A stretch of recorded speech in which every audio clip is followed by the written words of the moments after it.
Okay, welcome po muli dito sa ating munting YouTube channel at ito ang inyong Pinoy Firearms Instructor na gunsmith din naman. Bago tayo bumati at magpasalamat ay gusto ko lang basahin muna ang ating content ngayon mula sa katanungan ni Raymond Vincent Cayetano. Okay, pagpasensyahan muna ninyo aking boses dahil nagbago na naman ang klima dito. Medyo papunta na sa galing sa init, papunta sa taglamig. Kaya tayo ay medyo sinisipon. Okay, ang sabi ni Raymond Vincent Cayetano ay, wala po ba kayong video sa Conan 357 Magnum or yung malaki na Desert Eagle or yung Magnum na 1911 or yung malaki na ulitin ko, wala po ba kayong video na Conan 357 Magnum 1911 or yung malaki na Desert Eagle 44 Magnum 357 Magnum? Okay, bago natin na ano yan ay gusto ko lang muna kayong pasalamatan sa inyong pagla-like at pag-share ng ating mga videos dahil tayo umabot na ng 46,800 plus na mga subscribers. Maraming salamat sa inyong pag-share. At gayon din maraming salamat sa mga hindi nag-skip ng ads dahil meron tayong tinutulungan. Ang kita ng ating YouTube channel ay itinutulong natin sa 6 na estudyante ng mga anak na single parent. At maraming salamat sa hindi ninyo pag-skip ng ads dahil nakakatulong kayo sa ating mga beneficiaries. Ngayon din maraming salamat doon sa nagpapadala dito sa ating GCash number. Wag po ninyong tawagan yan para bumili ng baril. Wala po kaming ibinibintang baril. Anak ko po yan na siyang tresurera na tumatanggap ng inyong mga tulong para may pabot sa ating mga bata na tinutulungan. At mag-message kayo dyan o tumawag kung kayo ay may paabot na tulong para kayo ay ma-recognize ng ating YouTube channel kagaya ni Aljon Dating at Jubet Francisco ng Teresa Rizal. Ngayon din maraming salamat kay Nuli Peace America na walang sawang nagpapadala sa ating premiere videos. Maraming salamat sir doon sa iyong mga pinapadala at yung iyong huling ipinadala ay nasabi mo ay para sa mga pampaburgers ng mga bata ay magkakaroon po tayo ng feeding program mula sa inyong ipinadalang pera. Kayo ang sponsor niyan. Hintayin lamang po ninyo at inihanda natin sa aming bayan sa Pinumalayan Oriental, Mindoro. Okay, at maraming salamat ulit sa iyo ni Sir Noli Peace America. Pagpalain ka ng Panginoon, sampo ng iyong buong pamilya, bigyan kayo ng mabuting kalusugan para marami pa kayong bata na matulungan. Okay, dito sa katanungan ni Vincent Raymond Cayetano tungkol sa 357 Magnum na 1911. So far, pag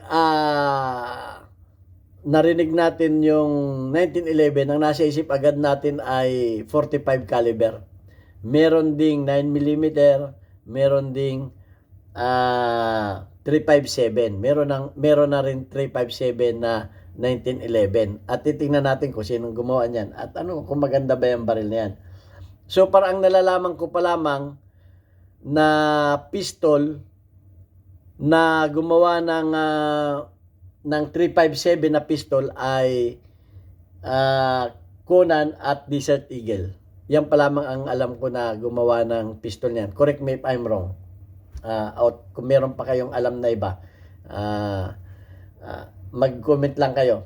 So tingnan natin kung sino ang gumawa ng Conan na 1911. Ang sabi dito ay, tinignan ko ang history ng Conan. Ang gumawa ay si Dan Conan. Designed the 1911. Designed the 1911 Conan ang design ay kinuha sa 1911 based at ang bala nito ay chambered ng 357 Magnum Conan pistol. Inumpisahan niya itong i-design nung siya ay nasa college pa. At nag-start ito ng pagmamanufacture noong 1970s. Okay, so imagine natin itong bala ng 357, itabi natin sa sa 45 caliber, makikita natin ang diferensya ng taas. Okay? So, na-imagine ko, dahil hindi pa ako nakahawak nito, dahil ito ay rare na ngayon eh. Rare ito isa na itong collector items ngayon. Imagine na kung maiksi ang daliri ninyo, kagaya ng aking kamay, siyempre, mahaba ang cartridge nito, siyempre, medyo mahaba din ang grip nito. Okay? So, mapapansin natin, ang diferensya ng bala, 45, 357. Pero 45 na 1911 at 357 na 1911. Yan ang na-imagine ko lang dahil sa totoo lang, hindi naman lahat ng baril ay nahawakan ko. Okay, so ayan, ang makikita natin sa ginawa ito, dinesign ni Dan Conan, binasi sa 1911 design, chambered na 357 ang bala, at nag-umpisang nag-manufacture ito nung patapos na ang taon ng 1970s. Okay, so ano pa malaman natin dito? Ang sabi pa ay, ang designer nga ay si Dan Conan, never give up on his dreams. Pangarap talaga pala niya ito. Talagang sinikap niya na makagawa nito. Kumbaga gusto niya maging unique, na magkaroon ng masama siya sa mga history ng mga baril na siya ay gumawa ng isang 1911 na ang bala ay 357. Ang sabi, never give up his dreams to make the best handheld man-stopping round. Alam naman natin ang ito ay kumbaga 357 ay ikinokumpara ito sa 45 pagdating sa stopping power. Okay, so hindi natin pagtatalunan yan. Parehong malakas ang stopping power niyan. Merong nagsasabing malakas ang stopping power nito, merong nagsabing malakas ang stopping power nito. So wala tayong pagtatalunan diyan. Basta parehong malakas ang stopping power niyan. Okay, so ang sabi, stopping round with the best pistol. And in 2009, formed Conan Incorporated. Yun, na-form yung Conan Incorporated noong 2009. Which is currently producing the very successful classic. Naging successful ang pag-produce ng pistol na ito. At ito ay isa sa mga classic na pistol. Ayan. So, ilan ang na-produce? Kasi ito ay, kung hindi ako nagkakamali, ito ay na-stop ang pag-produce. Na-stop ito. May nagsabing na bankrupt, kaya natigil. Ang sabi ay, while the exact number isn't confirmed, hindi talaga ma-confirm, pero ang estimated nila ay total production Conan 357 Magnum Automatic is estimated to be around 10,000 examples. Nasa around ang estimated na produce. So, maswerte ka kung meron kang isa dahil yung 999 ay 10,000 lang yung na-produce niyan. Kung meron kang isa niyan, maganda yan. Kumbaga collector items na yan dahil na-stop na Na-stop na yung niya. According to www.forgottenweapon.com, yan ang sabi doon. The company Conan Incorporated, which is founded by Dan Conan, produced this unique. Unique ha. Pag sinabing unique, ay naiiba. 1911 style pistol, chambered in 357 Magnum before ceasing operation. Natigil ang operation nito noong 2019. Kumakailan lang. 2019 lang natigil yung pagmamanufacture nito. Ang key details nito about the Conan 357 Magnum Auto ay designed in its 1911 style pistol adapted to fire powerful 357 Magnum cartridge. Yan. 1911, ang design, ang chamber niya ay 357 cartridge Magnum. Ang engineering design, the design was challenging due to that rimmed nature of revolver cartridge. Ay challenging talaga ang pagdidesign nito dahil mahaba yung bala na pang revolver nga ang bala nito. Ay so far ito pa lamang yung 1911 na nakita ko na na gumawa ng ito pa lamang yung 1911 design na ang bala ay 357. Wala pa akong alam. Awan ko kung meron na kayong alam na ibang nagmanufacture ng 1911 chambered na 357.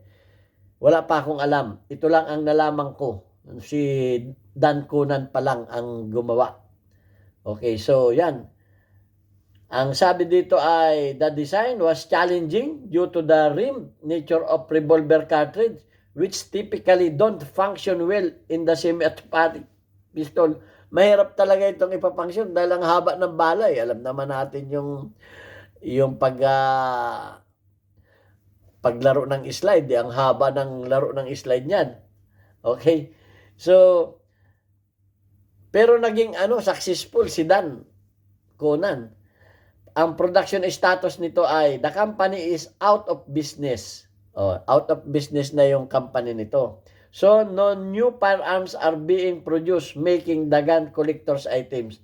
So, nung natigil ng pagpuproduce nito, ay naging collector items na lang ito. Itong Magnum, itong 357 na Cunan. So, kung meron kayo nito, swerte kayo. Kung ito ay bibili sa inyo ng mga gun collector. At ito ay may presyo. Okay, ang reputation dito ay, despite production challenges, the Cunan 357 Magnum gained the reputation for excellent accuracy and reliability. Okay, kita na ninyo. Sa kabila ng maraming challenge yung mga pag-production nito. Kasi nga mahaba yung bala. The Cunan ay nakuha niya ang reputasyon ng excellent accuracy. Uy, napakaganda pala nito. Pagdating sa accuracy, yan ang gustong-gusto ko, yung may mga accuracy. Dahil magandang gamitin. At ang sabi pa ay reliability, mapagkakatiwalaan ang baril na ito. So, ayan. Baka meron kayo niyan. Ibigay na ninyo sa akin. So, ayan ang mga detalye ng 357 Magnum na Cunan. Okay, so tiningnan ko din yung nito, yung mga forum. Maganda yung mga nagkamero nito, wala silang masabi na hindi maganda. Ang sabi pa the Cunan design remains the only practical and usable Magnum semi-auto on the market today. Okay, tinanin niyo remains the only practical usable. Napaka-practical gamitin ng baril na ito. Okay. But its designer, Dan Cunan, never gave up on his dreams to make the best handheld man-stopping round with the best pistol. And in 2009, formed Cunan Incorporated, which currently produced the very successful classic. Okay. Sabi dito ng ibang forum ay, the Cunan Magnum 357 1911 is not just a firearm. Hindi lang ito firearms, ito ay collector's item. Ito ay unique, blended of classic 1911 design and powerful. Nandun na lahat. So, maganda talaga. Maganda itong Cunan na ito. So, nagpapasalamat tayo kay Raymond Vincent Cayetano dahil natanong niya ito at nalaman natin kung anong klase ba itong baril na ito. So, pare-pareho lang naman yung sinasabi na ito. Collectors, unique, blended, classic, 1911, design, and the powerful. So, ayan. At ang sabi dito sa huli ay, there is no longer a primary Conan 357 website. Wala na yung website niya. Pero, ang Conan Incorporated ay the company that produced the Conan Classic 357 Magnum Semi-Automatic Pistol went out of business. Wala nang business noong 2019. While the company is no longer exist, the founder Dan Conan continues. Pero continuous ang pag-offer niya ng mga parts and repair services. Kahit pa yung mga hindi natigil yung paghinto, natigil yung pag-produce, pero yung mga pagre-repair at mga service ng mga parts ay nagpatuloy through his second company. Ang second company nga niya ay Dan Conan Incorporated. Kaya meron pa itong mga parts, ma-available pa yung mga parts nito. Nahinto lang yung pagpo-produce ng baril, pero ang mga parts ay available pa. Through his website is not explicitly provided in the search result. The firearms themselves are now collectors items and are available through firearms dealer and the secondary market. Available pa yung mga dealer, may mga parts pa yan. Hindi ko lang alam kung may nagpatuloy na ibang kumpanya nito. Conan Incorporated closed the company that manufactures the Conan 357 Magnum 1911 style pistol went out of business in 2019. Company founder continue service, pero nag-continue pa ang service niya. The company founder Dan Conan still offers service for themselves firing through his new company Dan Conan Incorporated. Yun. Patuloy pa rin yung business niya. Okay, so wala na akong masasabi. Yun lang. At yung mga forum ay binasa ko. Pare-pareho lang naman na wala namang hindi maganda na sinabi. Reliable, malakas, magandang pang-precision. So far, yun lamang ang masabi ko. At maswerte kayo kung makakuha kayo ng isang Conan na 357. Dahil ito ay masasabi kong pantapat ito sa 45 ACP. Dahil hindi ninyo matatawaran ang lakas ng bala na 357. Hindi ninyo pwedeng sabihin na pityo-pityo yan. Yan ang pantapat sa 45 ACP. Okay, so yan. At meron na naman tayong isang baril na discovery. At magtanong lang kayo at ating i-research yan. Inaamin ko, hindi naman lahat ng baril ay nahawakan ko. Itong Conan na ito, hindi ko pa ito nahawakan. At kung kayo ay meron yan, ay testingin natin para makaputok din naman ako niyan. So yan, at basahin na lang natin yung ating mga weekly highlights ng ating community spotlight. Tingnan natin kung sino ang nandito ngayon. Okay, may nagpapa-shoutout pala ngayon. Shoutout do sa mga taga Rojas Oriental Mindoro. At si Eric to Teodoro, Rojas Oriental Mindoro, at kay Ashley Biconia ng Rojas Oriental Mindoro. So, punta kayo doon sa aming Papa Burgers. Bumili kayo doon ng buy one take one. Okay, shout out kay Alfredo Isidro. Meron kang 100 plus na engagement. Shout out kay Daniel Di Guzman. Meron kang 16 engagement. Shout out kay Tommy Aparachi. Meron kang 100 engagement. Shout out kay JNF. Meron kang 13 engagement. At shout out kay Karim Sapayani. Meron kang 36 engagement. Okay, shout out sa mga taga Mindoro. Kay Eric Teodoro, Rojas Oriental Mindoro, at kay Ashley Biconia. Puntahan ninyo yung aming bagong Papa Burger dyan sa Pinamalayan Oriental Mindoro, sa dati kong machine shop, Alvarez Street, Pinamalayan Oriental Mindoro. 40 pesos lang. Meron na kayong masarap na buy one take one na Papa Burger. At Marami pa kayong pagkain dyan na ma-order. Okay, hintayin ninyo yung video ng ating papiding program ng Papa Burger na sponsored ni Noli Pizza America. Okay, maraming salamat sa inyo. God bless us. Hanggang sa muli nating video.